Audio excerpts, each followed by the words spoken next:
नमस्कार दोस्तों, हम लोग जो है पढ़ रहे थे विजन आईएएस का पीटी 365 मैगजीन।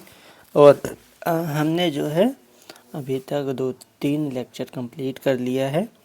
हमारा ये चौथा लेक्चर होने वाला है और हमने विश्व असमानता रिपोर्ट तक जो है हमने पढ़ लिया था। हमें जो है आगे में पढ़ना था ये भारत में जो है सार्वजनिक ऋण। तो भारत में सार्वजनिक ऋण के बारे में हम बात करेंगे।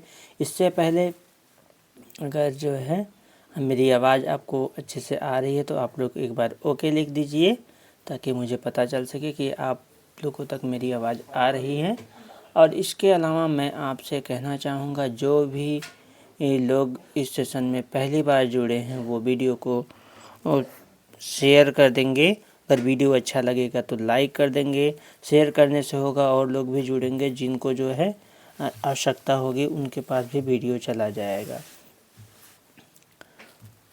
और ज़्यादा से ज़्यादा लोग आएंगे तो ही जो है सफल हो पाएगा ये सीरीज।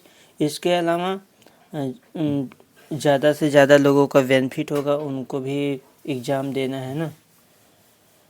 तो अगर वीडियो अच्छा लगेगा तो आप लोग लाइक कर दीजिएगा। तो चलिए हम बिना देरी किए स्टार्ट करते हैं सेशन को। भारत में सार्वजनिक ऋण के बारे में बात करेंगे तो सुर्खियों में क्यों था, है ना। तो सुर्खियों में क्यों था ये देखेंगे। तो सुर्खियों में क्यों था, आप एक बारी अपने माइंड से देखिए कि सुर्खियों में क्यों हो सकता है। तो भारत में जो सार्वजनिक ऋण है उसमें कहा गया कि भारतीय रिजर्व बैंक जो आरबीआई ने अपने द्विवार्षिक वित्तीय स्थिरता रिपोर्ट 2025 में भारतीय अर्थव्यवस्था में जो है बढ़ते सार्वजनिक ऋण को रेखांकित किया है। इसके जो अन्य संबंधित तथ्य हैं उसके बारे में बात करेंगे।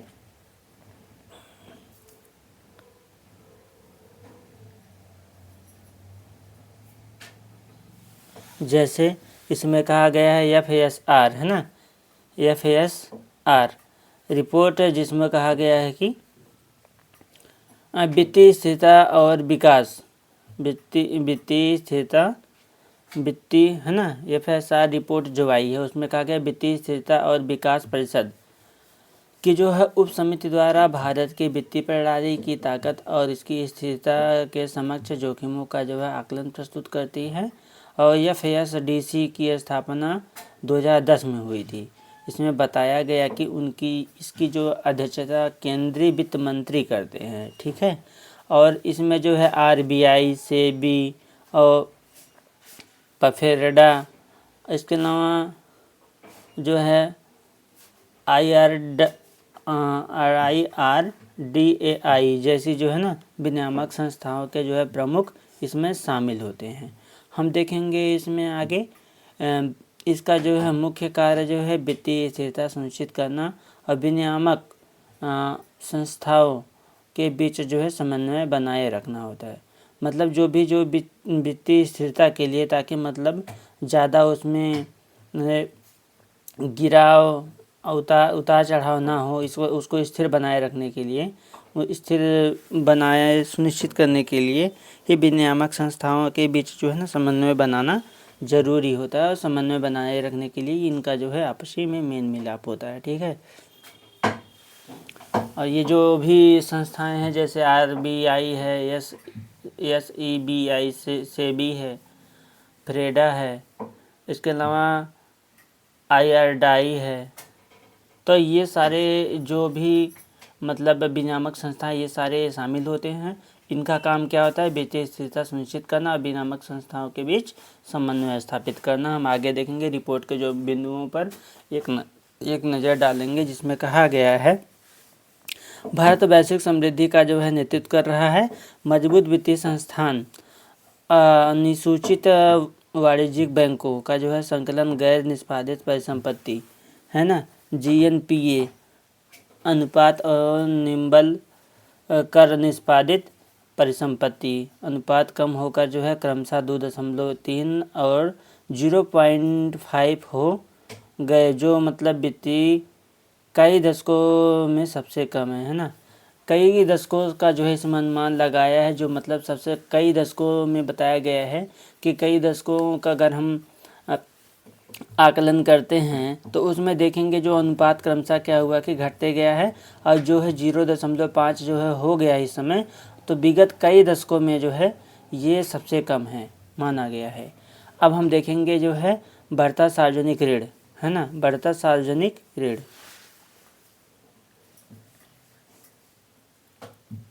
तो हमको देखना है आगे बढ़ता सार्वजनिक ऋण के बारे में।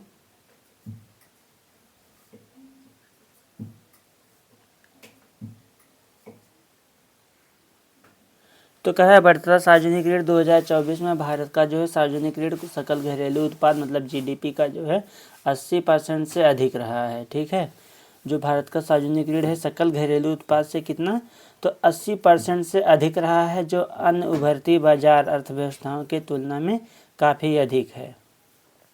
ठीक है, अब देखेंगे भारत में सार्वजनिक ऋण के बारे में देखेंगे। तो इसमें जो भारत में सार्वजनिक ऋण है उसमें कहा गया है कि जो सार्वजनिक ऋण को राष्ट्रीय ऋण भी कहते हैं, है ना। सार्वजनिक ऋण मतलब जो भी भारत के वासी हैं, हम भारत के लोग, है ना, तो सारे जो भारतीय हैं सारे लोगों का ऋण ये होता है। और ये जो इसीलिए इसको राष्ट्रीय ऋण भी कहते हैं कि राष्ट्र का ऋण है ये। और जो है भारत सरकार द्वारा सार्वजनिक क्षेत्र की जो है अन्य संस्थाओं द्वारा निजी क्षेत्र और विदेशी सरकारों के लिए गए, है ना, के लिए गए ऋण की जो है कुल संचित राशि इसमें होती है। चाहे वो सार्वजनिक क्षेत्र हो, सरकार हो, जो भी संस्थाएं निजी क्षेत्र हो या विदेशी सरकारों से मतलब जो भी ऋण लिए गए हैं सारे इसी में दिए रहते हैं। अब हम इसमें देखेंगे कि जो है इसमें जो केंद्र सरकार के बारे में। ठीक है, तो कह रहा है इसमें केंद्र और राज्य सरकारों दोनों का जो है ऋण शामिल होता है, लेकिन अंतर सरकारी देनदारियों, जैसे कहा गया है कि अंतर सरकारी देनदारियों मतलब जो है एक सरकार का और दूसरी सरकार पर जो है बकाया जो ऋण होती है उसके बारे में कहा है ना, कि शामिल नहीं होती है। ठीक, जैसे कि अगर जो राज्य सरकारें हैं, अगर इसमें बता दिया है देखो कि केंद्र सरकार और राज्य सरकार दोनों का ऋण शामिल होता है इसमें, लेकिन अंतर सरकारी देनदारी जो सरकार के अंदर जो मतलब देनदारी होंगी, एक विभाग का दूसरे विभाग से होगा, है ना, एक सरकार का दूसरे सरकार का होगा। जैसे केंद्र सरकार से पहले एक दूसरी सरकार रही होगी, मनमोहन सिंह की सरकार, फिर मोदी जी की सरकार। तो कह रहा है इस तरीके का जो सरकार हो के पास जो बकाया ऋण होगा वो शामिल इसमें नहीं होगा। और उसके बाद सार्वजनिक ऋण दो प्रकार का हो सकता है, इसमें कहा गया है एक आंतरिक होगा, दूसरा बाह्य या विदेशी होगा। तो आंतरिक ऋण में, इंटरनल ऋण में जो है भारत में ही लिया गया है, आंतरिक ऋण जो है भारत में ही लिया गया ऋण होता है। और बाह्य विदेशी ऋण वो ऋण होता है जो विदेशी स्रोतों से लिया जाता है। हम देखेंगे केंद्रीय बजट 2025-26 का जो ना के अनुसार क्या है कि, है ना, तो केंद्रीय बजट 2025-26 के अनुसार बताया गया है कि भारत में कुल सार्वजनिक ऋण जो है 18 अरब 17 अरब नहीं है, 1,81,74,784 करोड़ रुपए से जो है लगभग जो है कहा गया है इसमें कि 96.59% आंतरिक है और 3.41% बाह्य ऋण लिया गया है। जिसमें बताया गया बाह्य ऋण के बारे में, बाह्य ऋण होता क्या है। ठीक है, तो हम देखेंगे बाह्य ऋण होता क्या है। तो आप लोग ध्यान से वीडियो में बने रहिए। अगर वीडियो अच्छा लग रहा हो तो शेयर कर दीजिए फटाफट। हम देखेंगे बाह्य ऋण में जो है उसकी संरचना देखेंगे, उधारकर्ता देखेंगे, ऋण साधन देखेंगे, है ना। तो उसमें हम पहले देखेंगे संरचना, जिसमें कहा गया है कि बाह्य ऋण में जो है अमेरिकी डॉलर की हिस्सेदारी सबसे जो है अधिक होती है, लगभग 54.2% होती है। और इसके बाद जो है भारतीय रुपया जो है 31.1% होता है। जापानी येन और SDR का जो है स्थान भी इसमें रहा है ना। और हम देखेंगे उधारकर्ता जो होते हैं, जिसमें जैसे गैर वित्तीय निगमों में आप केंद्रीय बैंक को छोड़ के ले सकते हैं, केंद्रीय बैंक को नहीं शामिल करना है ना। और जो है केंद्रीय वित्तीय निगमों की हिस्सेदारी सबसे अधिक, जिसमें जो है कहा गया है 35.5% रही है उनकी, केंद्रीय बैंक को छोड़ देना इसमें। इसके बाद जो है जमा स्वीकार करने वाले जो नियम होंगे वो 27.5% और सामान्य सरकार जो है 22.9% का रहा है। हम आगे देखेंगे इसमें ऋण साधन। ऋण साधन में बताया गया है ऋण सबसे बड़ा घटक रहा है 34%। इसके जो है बाद मुद्रा और जमा रहे हैं।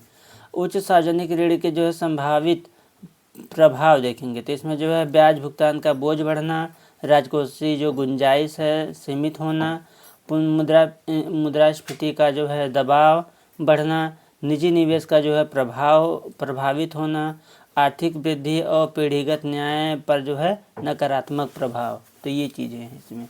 हम देखेंगे आगे जो है भारत में सार्वजनिक ऋण के प्रबंधन का जो है विधिक फ्रेमवर्क है ना।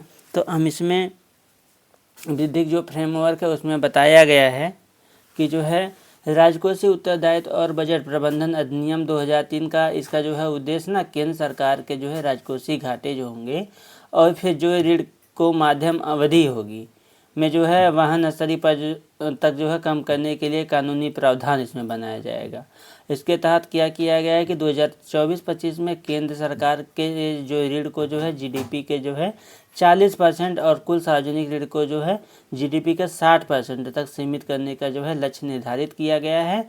इसमें आरबीआई अधिनियम 1934 है ना भी है इसमें। जैसे इस अधिनियम में क्या है कि धारा 20 के तहत कहा गया है कि आरबीआई को जो है केंद्र सरकार के सार्वजनिक ऋण और प्रबंधन करने का जो है दायित्व दिया गया है। ठीक है, हम आगे देखेंगे सरकारी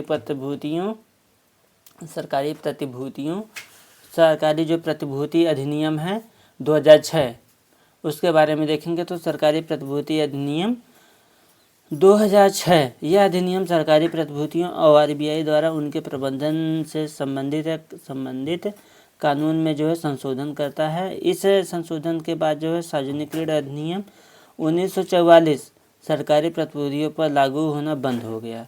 अब बताया गया इसमें भारत में जो उच्च जो सार्वजनिक ऋण के क्या कारण हो सकते हैं ना।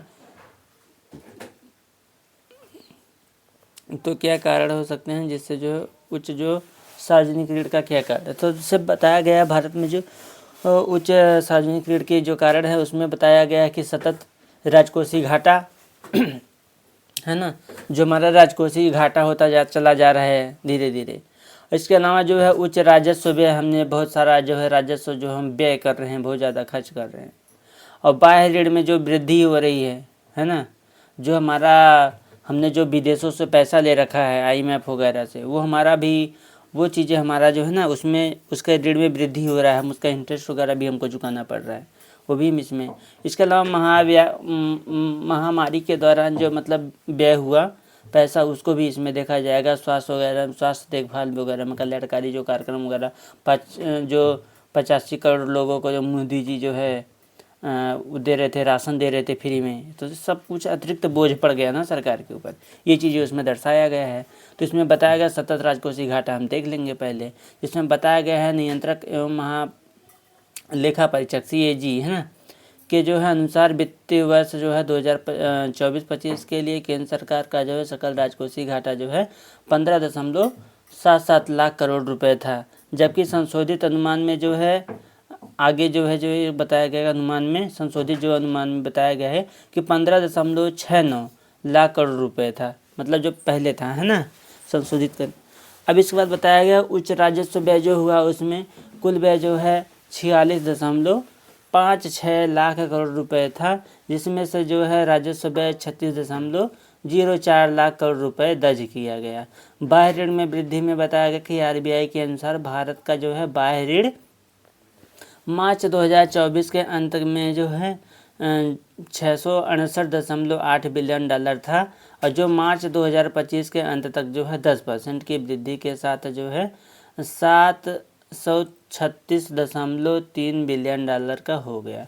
हम आगे देखेंगे महामारी के दौरान जो व्यय है उसमें कोविड-19 के दौरान स्वास्थ्य देखभाल और कल्याणकारी कार्यक्रमों पर बढ़ने है ना, जो सरकारी जो कल्याणकारी कार्यक्रम पे जो है व्यय बढ़ने के कारण केंद्र सरकार के जो है ऋण में भी वृद्धि हो गई, क्योंकि लोगों का जान बचाना बहुत ही इम्पोर्टेंट था। तो ये चीज़ें हैं।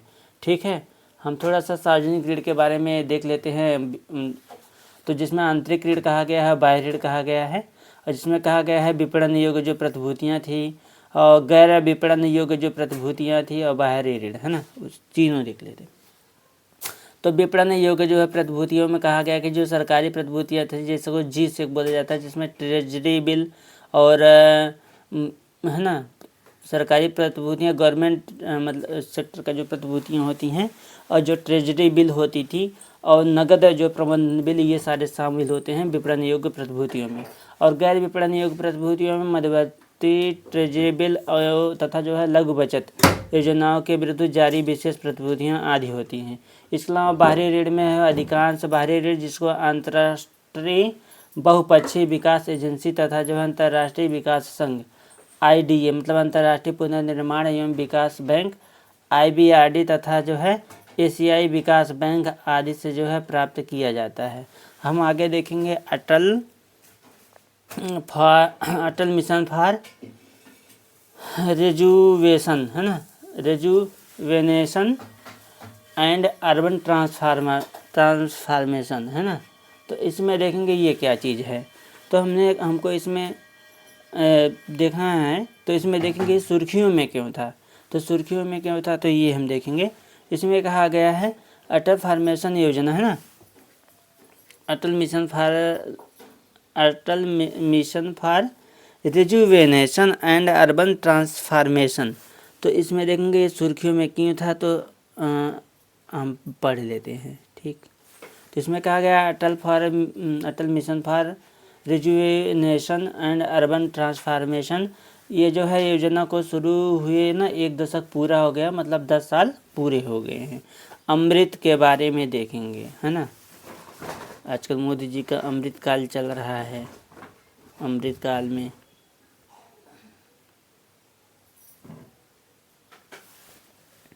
तो कहा गया है अमृत के बारे में, कहा है अमृत के बारे में जो है मंत्रालय प्रकार देखेंगे, उसका विवरण देखेंगे।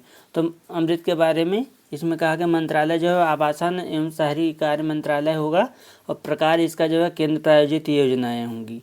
और जो है विवरण में इसमें बताया गया इस योजना को जो है शुरुआती ना चुनिंदा जो है 500 शहरों और जो है कस्बों में की गई। इसका जो है उद्देश्य था जलपूर्ति, सीवरेज और सस्टेज प्रबंधन, वर्षा जल निकासी, हरित स्थल और पार्क और गैर मोटर चलित शहरी परिवहन के क्षेत्रों में आवास और संरचना का जो है विकास करना। 2021 में जो है अमृत विलय, अमृत जो है 2.0 में कर लिया गया, जिसमें जो है सरकारी परिवहन घटक को इसके दायरे से जो है बाहर रखा गया है। अमृत 2.0 अमृत के बारे में बताया गया है। ये 2.0 जब दूसरा बारी आया तो उसमें बताया गया ना, अमृत 2.0 केवल जो है जल एवं सीवरेज पर केंद्रित है। इसका जो है उद्देश्य वैधानिक शहरों के सभी घरों को नल का जल, है ना, उपलब्ध कराना। अब 500 अमृत जो है शहरों के सीवरेज प्रबंधन को बेहतर बनाना इसका लक्ष्य था। अब इसके जो प्रमुख घटक हैं उस पर हम डालेंगे प्रकाश। जैसे इसमें बताया गया जो प्रमुख घटक इसमें पेयजल सर्वेक्षण, है ना, व्यवहार परिवर्तन संबंधी संचार प्रौद्योगिकी उपमिशन। तो पेयजल सर्वेक्षण जो इसमें बताया गया, यह शहरों में जो है जल आपूर्ति, पुनः उपयोग, सीवरेज और जो है जल निकाय संरक्षण के लिए जो है सेवा स्तर मापदंडों का मूल्यांकन करने वाली एक जो है प्रतियोगिता आधारित मूल्यांकन प्रक्रिया है ना। जो शहर में जो मतलब जल वगैरह निकालने के लिए, पेयजल वहाँ पे पानी पहुँचाने के लिए, जो सीवरेज सिस्टम है उसको सही करने के लिए, ये सारा काम इसमें जो है मापदंड का जो है मूल्यांकन करने के लिए इसमें कहा गया है बात। इसके अलावा जो है व्यवहार परिवर्तन संबंधी जो संचार है उसमें कहा गया है इसका उद्देश्य जो है जल संरक्षण को बढ़ावा देना और जल उपयोग दक्षता में जो है सुधार करना, ये कहा गया है। इसके अलावा प्रौद्योगिकी उपमिशन इसमें कहा गया, इसमें जो है विशेषज्ञों द्वारा मूल्यांकन की गई पायलट परियोजनाओं के जो है माध्यम से स्टार्टअप्स विचारों और निजी उद्यमिता को जो है बढ़ावा दिया जाता है, ये चीज़ें कही गई। अब हम देखेंगे अमृत 2.0 मिशन जो का उसका जो मतलब छोटे से हम देख लेते हैं। छोटे में ये हमारा शॉर्ट है, जैसे शॉर्ट में जैसे अटल कायाकल्प शहरी और जो है अटल कायाकल्प और शहरी परिवर्तन जो मिशन है उसका मुख्य उद्देश्य ये था सार्वभौमिक जो जल आपूर्ति है उसमें समस्त वैधानिक नगरों में जो है कवरेज सुनिश्चित करना तथा जो प्रत्येक घर है तो जो है पाइप द्वारा जो है जलपूर्ति की सुलभता स्थापित करना। क्योंकि आप लोग ने भी देखा होगा गांव-गांव में जो है अब पानी की टंकी लगवाई जा रही है और घर घर पे जो है नल जल का जो है पानी पहुँचाने का काम हो रहा है, तो इसी में आता है सार्वभौमिक जल की आपूर्ति, है ना। समझ जो वैधानिक नगर वगैरह है वहाँ पे उसका कवरेज बताया गया है। इसके अलावा हम देखेंगे 100% सीवरेज प्रबंधन, जिसमें बताया गया है 500 जो है चयनित अमृत शहरों में जो है पूर्ण स्टेपेज, है ना, स्टेपेज जो है प्रबंधन प्रणाली का जो है प्रभावी क्रियान्वयन सुनिश्चित करना है। इसके अलावा जल सुरक्षित जो शहर है उसमें बताया गया है जल निकायों का जो है कायाकल्प एवं पुनरुद्धार, शहरी जल भृत प्रबंधन, जल वर्षा जल संचयन, पेयजल सर्वेक्षण। ठीक है, हम देखेंगे अन्य कई विशेषताएं हैं जैसे बताई गई है इसमें कि जो है सार्वजनिक निजी भागीदारी परियोजनाएं हैं, परिणाम आधारित फंडिंग है, सामुदायिक भागीदारी है, जल की चक्रीय अर्थव्यवस्था को बढ़ावा देना, ये सारी चीज़ें हैं। तो इसमें कहा गया है जिन शहरों की आबादी 1 मिलियन से अधिक है यह उनके लिए जो है अनिवार्य है, और परिणाम आधारित जो फंडिंग है उसमें बताया गया है। इसके तहत जो है शहरों को निर्धारित लक्ष्यों को प्राप्त करने के लिए जो है एक रोड मैप प्रस्तुत करना होगा। इसमें सामुदायिक भागीदारी में बताया गया है कि विशेष रूप से महिलाओं के जो स्वयं सहायता समूहों पर जोर दिया गया। देखो सरकार का कहना है कि जो स्वयं सहायता की जो महिलाएं हैं ना वो स्वयं से व्यापार वगैरह कुछ करें, इसलिए उनको तो फंडिंग किया जा रहा है। और जो परिणाम आधारित जो फंडिंग है उसमें कहा गया कि जो शहरों और निर्धारित जो लक्ष्यों को जो है प्राप्त करने के लिए कई तरीके के रोड मैप भी प्रस्तुत किए जा रहे हैं ना, तो ताकि लोगों को फ़ायदा पहुंच सके। और जल की जो चक्रीय अर्थव्यवस्था को बढ़ावा देने के लिए ये कार्य हो रहा है कि यह कार्य जो है उपचारित सीवेज के पुनः चक्रण, है ना, पुनः उपयोग और जल निकायों के कायाकल्प और जल संरक्षण पर जो है ध्यान केंद्रित करके जो है किया जाता है। हम देखेंगे निगरानी में का क्या कहा गया है, तो निगरानी में ये कहा गया है कि राष्ट्रीय स्तर पर और राज्य स्तर पर दोनों के स्तर पे हम बता देते हैं। तो राष्ट्रीय स्तर पे आवासन और जो है शहरी कार्य मंत्रालय, है ना, कि जो है सचिव की अध्यक्षता में एक शीर्ष समिति की जो है निगरानी करती है। इसमें एक इनकी जो है समिति होती है जो निगरानी करती है कि क्या क्या कार्य हो रहे हैं, इस सारी चीज़ें, है ना। और राज्य स्तर पर भी एक होता है समिति, वो जो उसमें बताया कि राज्य के जो मुख्य सचिव की अध्यक्षता में एक राज्य उच्चाधिकार प्राप्त संचालन समिति जो है इसमें निगरानी करती है। इसके अलावा हम अमृत के तहत जो शामिल अन्य जो प्रमुख पहल हैं उसको देख लेते हैं। जैसे इसमें बताया गया है ना, बताया गया जल ही अमृत, है ना, जल के सुरक्षित उपचार और पुनः उपयोग को बढ़ावा देने के लिए। उसके बाद अमृत मित्र बताया गया। अमृत मित्र में बताया गया समुदायों में जो है जल प्रबंधन से जुड़े कौशल विकसित करने हेतु जो है स्वयं सहायता समूह के महिलाओं को प्रशिक्षित करने की जो है पहल। जो स्वयं सहायता समूह के महिलाएं उनको प्रशिक्षित किया जाएगा ताकि वो चीज़ें बेहतर बनवा सकें। ठीक है, तो हमारा आज का सेशन इतना ही रहेगा, बाकी हम अगले सेशन में देखेंगे क्योंकि अभी बहुत ही बचा है। आगे में हम देखेंगे अन्य महत्वपूर्ण घटनाक्रम, जिसमें हम बताएंगे भारत की जो है भारत विश्व की चौथी सबसे बड़ी अर्थव्यवस्था कैसे बनी। ठीक है, इसके बारे में हम अगले डिस्कशन में करेंगे।